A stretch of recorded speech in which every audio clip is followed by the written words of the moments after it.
Buterevu oli ku Big Brother Uganda webali kubanga otulaba tukweyanza ku subscribinga nawe natanaba mwanyinaze ate muganda wange kojja Ssenga tata mama genda o subscribinga omukutu guno oberengo ofuna ebintu ate ebiriwo tukuwa updates eziriwo so tukweyanza nyo Big Bro Jamal osida Bonchild Rick Ross wali nnyo tuli timu nene nnyo kubanga tukikwasaganya ekintu kino naye no ensonga ya Balunywa Promotions wamu ne Emma Promotions abami bano nga be babadde bategese Ekivulu ekya 13 guno mwezi gwennyini kye batuumye abantu bategedde concert ebadde kigendo okubeera wali ELugogo Cricket Oval banange Ekivulu kyasaziddwamu mu bufunzo olw'ensonga balemaganya okukiriziganya ne National Council for Sports nekibeera nga kitegeeza Ekivulu kyasaziddwamu era tekikyabaddeyo babayimiriza mu bufunze naye nga jjukira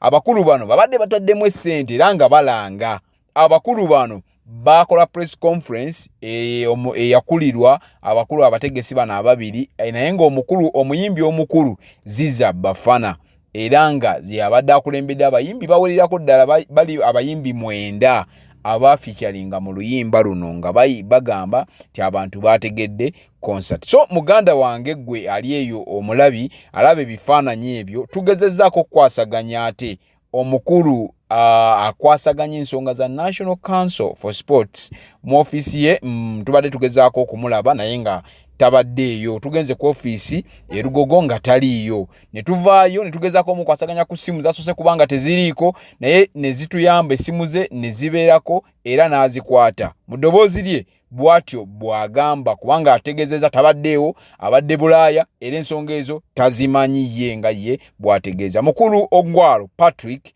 nga bw'owulya mu ddoboozi lye bw'atyo bw'ategeeza. I don't have information about that because I've been out of the bank. Because I have consulted Balunywa, and Balunywa is saying you are the one who signed on the letter. Listen. Yes, Chief. I have been out of the country in Senegal.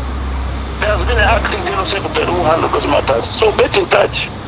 I've just come back. Please. Can I look for you now, please? And you say a word? Go to office and ask for Kayigwa Tito.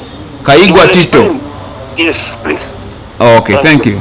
No, bw'atyo mukulu Ongwaro Patrick ngono nno ate ye Ssenga yatwala ekitongole ekya National Council for Sports okubeera nga asalawo awo wakolebwewo Ekivulu oba tewakolebwa oluvannyuma lw'okubanga ategeeza nti ye Balunywa yatutegeezezza nti nno Ekivulu kino tekigenda beera olw'ensonga omukulu oyo yennyini ye yamutegeeza nti nga 13 waliwo omuzannyo ogugenda okubeerawo ogwa cricket so kitegeeza nti tebajja kusobola kukolerawo Kivulu era ne babagamba banoonye ekifo ekirala so kati gwe omulabi waffe naawe awuliriza voice eno kitegeeza nti tulina okwebuuza nze naawe kiki ekigenda mu maaso era ki ekiddako abayimbi bo babagaana okuyimba ate abamu babakkiriza okuyimba gwe olowooza kiki ekigenda mu maaso naddala mu nsi eya music industry muganda wange commentinga wansaawo otuwe obubakawo teekawo ky'osinga okwagala teekawo gwe nga bw'olowooza endowooza tujja batugyeyanza nnyo weyongere subscribinga tukwagala nnyo weebale nnyo weebale ddala Big Brother Uganda tufule nnamba emu kubanga naffe tukuwa kisookerwako.